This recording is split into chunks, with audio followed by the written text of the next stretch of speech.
ikaw at ikaw rin. Maalaala mo kaya ang sumpa mo sa akin na ang pag-ibig mo ay sadyang di magmamaril.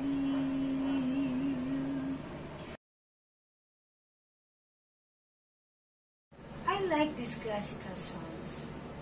Do you agree that our Filipino classical music are remarkable? If you want to discover the Philippine contemporary Filipino music, watch for the new episode for Music with 10. I am Ma'am Bernadita Pulad, or just call me Ma'am 10. During our first episode, we started to discuss the Philippine contemporary music. We started with the traditional composers, and by this time, we will have the two contemporary music, the new music, and the song composers. Before we will proceed to our new lesson, let's have a simple recall of our past lesson. This is what are you going to do? You will listen to the song that I will perform, and I want you to guess the missing word or words. Write your answer on the chat box or in a sheet of paper and listen carefully.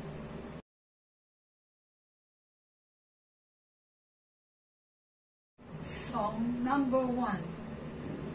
Sana'y di magmaliw ang dati kong araw ng munti pang bata sa piling.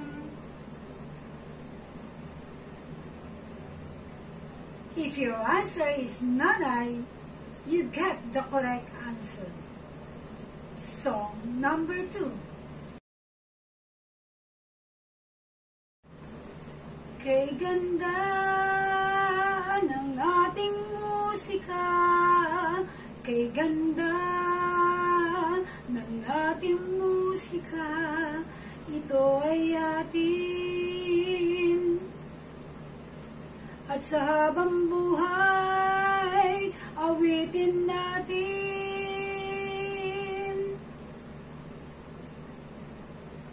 If your answer is sariling atin, you are correct. This is song number 3. Kailangan kita ngayon at kailanman. Kailangan mong malaman na ikaw lamang ang tunay ko.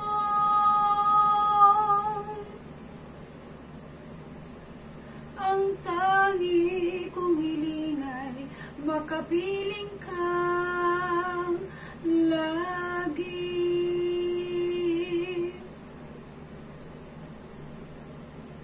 If your answer is minamahal, you are correct.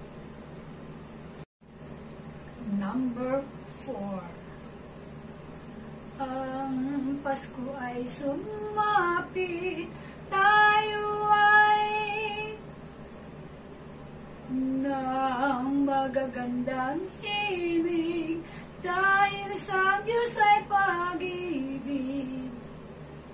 Write your answer in the chat box.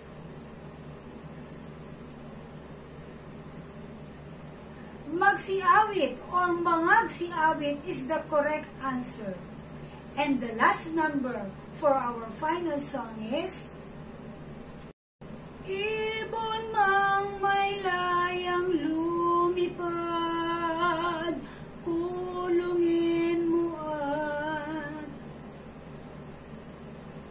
bayan pa kayang sakdal dilag, ang di magnasang makaalpas.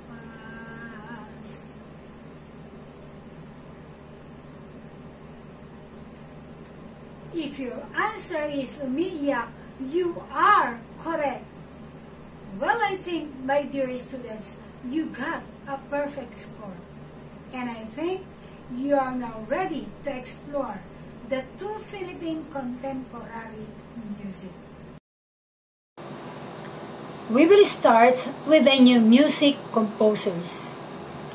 In your journey through the discussion and different tasks, you are expected to narrate the life of the selected contemporary Filipino composers, analyze the musical characteristics of traditional and contemporary Philippine music, and improvise simple vocal or instrumental accompaniments to selected contemporary Philippine music.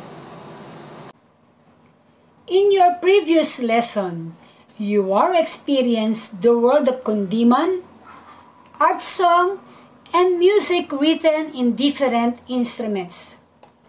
And now, the new music composers in the Philippines will present you new sound, new style, new ideas in music. Composers tried experimenting to come up with a new trend of sound, ideas, and wider range of manipulating musical elements. The known people behind this approach in Philippine music are Jose Maceda, Lucrecia Casilag, Ramon P. Santos, Father Manuel Maramba, Jerry Dadap, Francisco Feliciano, and Josefino Chino Toledo. Jose Maceda, born on January 17, 1917. He started his music studies at the Academy of Music in Manila. Later, he went to Paris to study with Alfred Cortot, a French pianist and a conductor. He was considered as the avant-garde composer. He combined sounds of the environment with the ethnic instruments. His compositions were usually for large groups of musicians. Ugma Ugma, a work for voice and ethnic instruments. Agungan, a piece for 6 gong families. Pagsamba, 1968, a musical ritual for a circular auditorium using several ethnic percussion instruments. Cassettes 100, a composition for 100 cassette tape recorders. Udlot Udlot and Ugnayan. He was a national artist for music in 1997. Lucrecia R. Casilag, born in San Fernando, La Union on August 31, 1918. She went to Manila to pursue a degree in music at the Philippine Women's University. She obtained her master's degree from the Eastman School of Music in New York, USA. Casilag's compositions demonstrated a fusion of Eastern and Western styles in using instruments, melody, harmony, and rhythm. She is particularly known for incorporating indigenous Filipino instruments into orchestral productions. Some of her compositions are Toccata for Percussion and Winds, composed for indigenous Muslim instruments and Western instruments. The Legend of the Sari Manok, composed for chamber orchestra and Philippine ethnic instruments. She was a national artist for music in 1989. She is credited for having written more than 200 musical works, from folk songs to opera to orchestra works and others. Ramon P. Santos, born in Pasig on February 25, 1941. He completed his Bachelor of Music degree at the UP College of Music. Finished his Master of Music in the US. Chromaticism, music theory, and electronic components combined with indigenous Philippine music are one of his musical styles. These are the different compositions of Ramon P. Santos. Dingding nga diyawa, nabasag na banga, at iba pang pinag-ugpong-ugpong na pananalita sa wikang Pilipino para sa 16 na tinig lebad or elbad. He was a national artist for music in 2014. Father Manuel Maramba, OSB. Born on July 4, 1936 in Pangasinan. One of the most accomplished musicians and liturgists during the second half of the 20th century. His liturgical music are operas like Aba, Santo Niño, La Naval, and Lord Takayama Ukon, Papal Mass for World Youth Day 1995. A sarsuela entitled Ang Sarsuela sa San Salvador. 3 orchestral works, Pugad Lawin, The Virgin of Davao, and Transfiguration. He was a monk at Our Lady of Montserrat Abbey in Manila. He was the former director of Fall 6 Institute of Liturgy in Malaybalay, Bukidnon, during which he composed the music for the Papal Mass. Jerry Dadap, born on November 5, 1935 in Hinunganan, Southern Leyte. He earned his bachelor's degree in music, major in composition at the Conservatory of Music, University of the Philippines in 1964. Some of his compositions are the Filipino epic music and some liturgical songs, like The Passionate and the Wild, Ang Dakilang Anak Pawis, Ang Pag-ibig ng Diyos, Lam-ang Epic. The first Filipino composer to conduct his own works at the Carnegie Recital Hall in New York City. Francisco F. Feliciano, born February 19, 1942 in Morong, Rizal. He started his music career in the high school band where he had played the cymbals and the clarinet. He was an avant-garde composer and conductor for band and chorus. Transfiguration and Missa Mysterium for orchestra and large chorus, Pokpok Alimpako, a favorite piece of choirs in international choral competition, are some of his compositions. He was a national artist for music in 2014. He composed hundreds of liturgical pieces, mass settings, hymns, and songs for worship. Josefino Chino Toledo, a recognized figure in the Asian contemporary art music scene. He is noted for conducting the premier performances of the works of Filipino composers as well as other Asian composers. Kwaderno number 2 para sa perkusyon, multi-percussion solo, huntahang gitara, guitar ensemble, dalawang maiksing pyesa, chamber ensemble, and kumukuti-kutitap are some of his compositions. 10 Outstanding Young Men, International Award for Arts, Civitella Ranieri Fellowship in Italy, Chancellor Award for Outstanding Musical Works, University of the Philippines.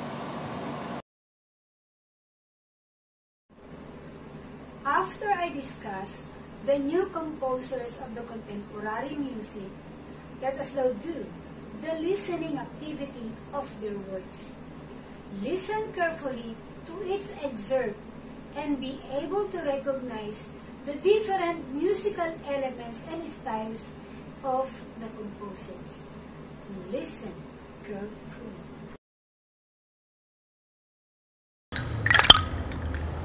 Then we walk together. Look at me, because there's a manner of walking.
Ang nangyari,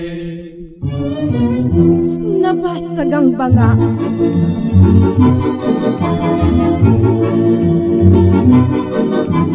Neneng, huwag ka nang lumuha.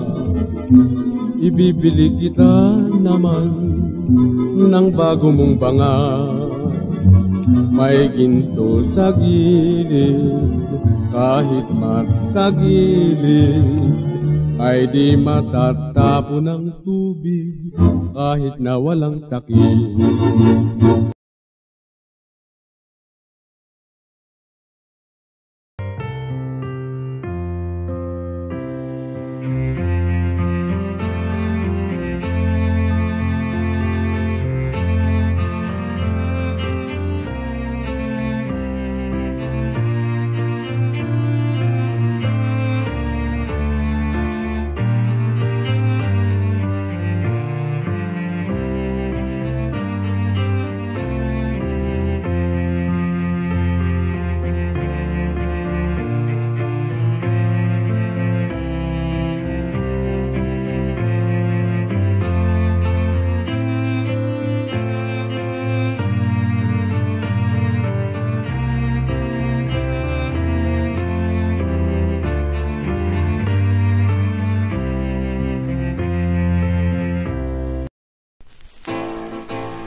Magbanat ng bisig, sa angat naming undan ang at sa lakitong aming buhay. Dapat kaming lingkod ng aming baya't lahi. Ang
That concludes new music.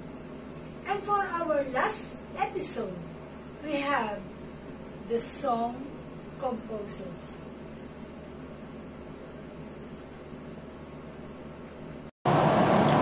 In the Philippines, music has been part of every Filipino's life. They love to listen and sing songs. Our first artist is none other than Levi Celerio. Born in Tondo, Manila on April 30, 1910. Prolific lyricist and composer, known for creating music with a mouth-blown lift. He wrote lyrics for over 4,000 songs, including folk songs like Dahil Sa'yo, Buhat, Ang Pasko Ay Sumapit, Ang Pipit.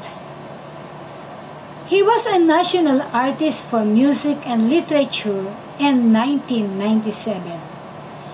He had written the lyrics for over 4,000 songs in his lifetime, including many for film.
Constancia de Guzman, born on November 11, 1903 in Giginto, Bulacan.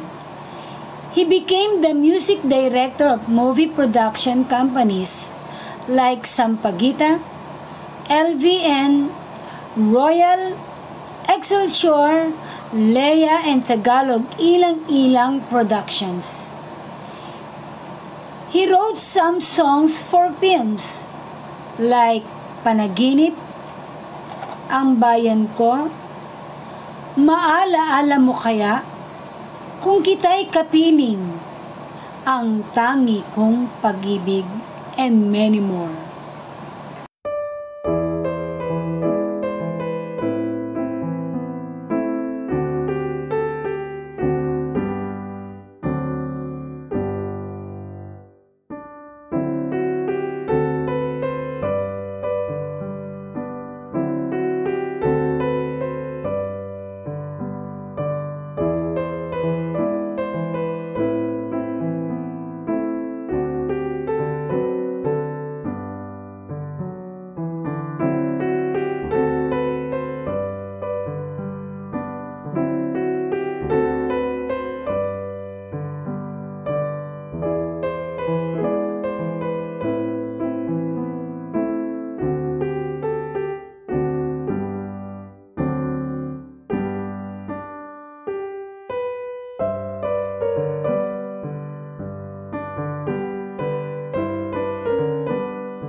Restituto Resti Umali. Born in Paco, Manila on June 16, 1916. His early exposure to music was due to the influence of his father. He composed approximately 120 theme songs and more than 250 scores for movies. Saan ka man naroroon? Ala-ala ng lumipas? Ang pangarap ko ikaw, sa libis ng baryo, di ka nag-iisa, paano kita lilimutin, are some of his compositions. Umali arranged the Philippine national anthem and the local classic Katakataka for the Boston Pops Orchestra when it performs for the Philippine Independence Night in Boston in 1972.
Hernani Cuenco, born May 10, 1936 in Malolos, Bulacan. He earned his bachelor's degree in music, major in piano at the UST Conservatory of Music in 1956. His works embody a Filipino sense of musicality that contain the classical sound of the kundiman. Gaano kita kamahal? Bato sa buhangin are some of his compositions.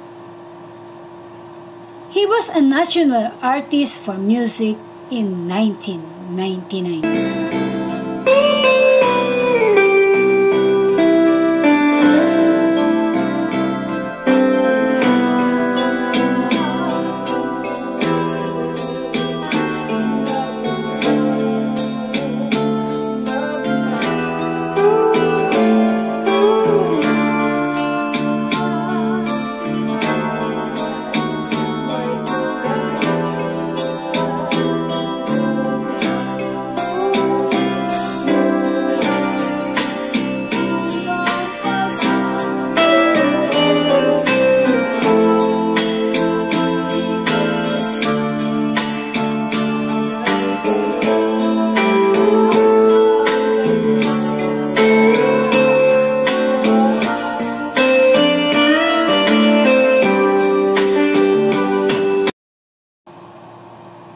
George Canseco, born on April 23, 1934 in Naik, Cavite.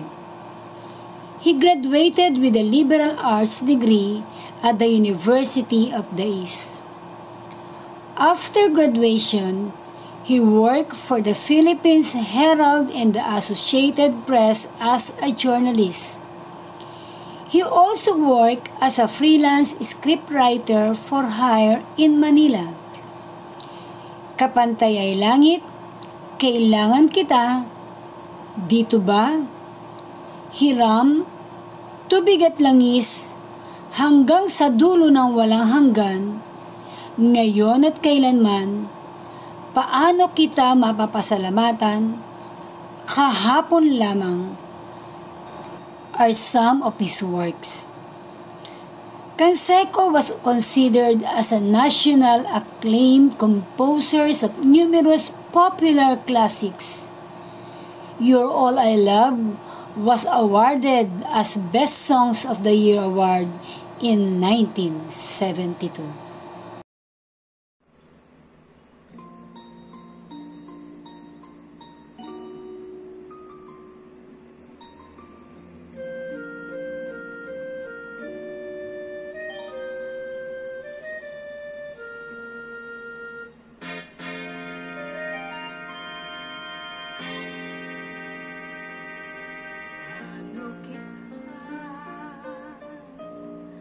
Mapasa sa alamatan sa puso mo, sakit ay bigay.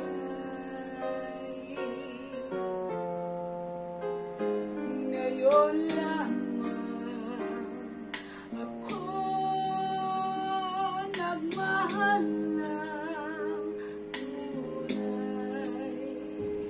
sa tanang aking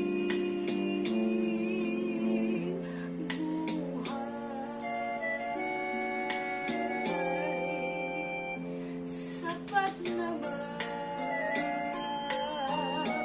ang ako ay mangako? Mananatili ka dito sa aking puso. Paano kita mapasasalamatan? Sapat na bang mahalin lang kita magpakailan pa man?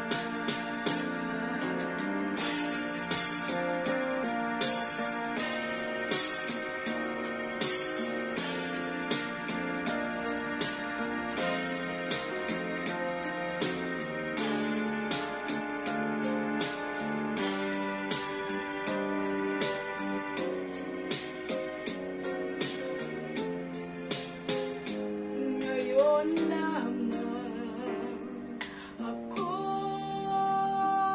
nagmahal ng tunay sa tanang aking buhay. Sapat na ba ang ako ay mangako?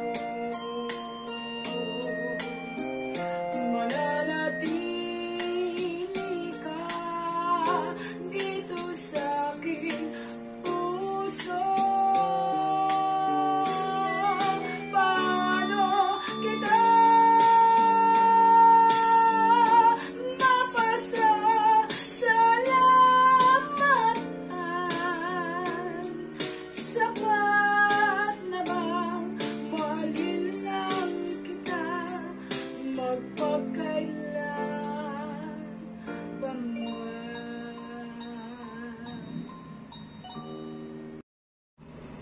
There you have it, our excellent composers in the new music and the song composers. Before we end our lesson, answer the following questions and submit it to your Muppet teacher. Number 1. Who is your favorite artist in this lesson? What is your favorite song among the compositions of our composers? I hope you learned a lot in this episode. That concludes Music Grade 10 for the third quarter. Again, this is Ma'am Det saying good day and have a great day.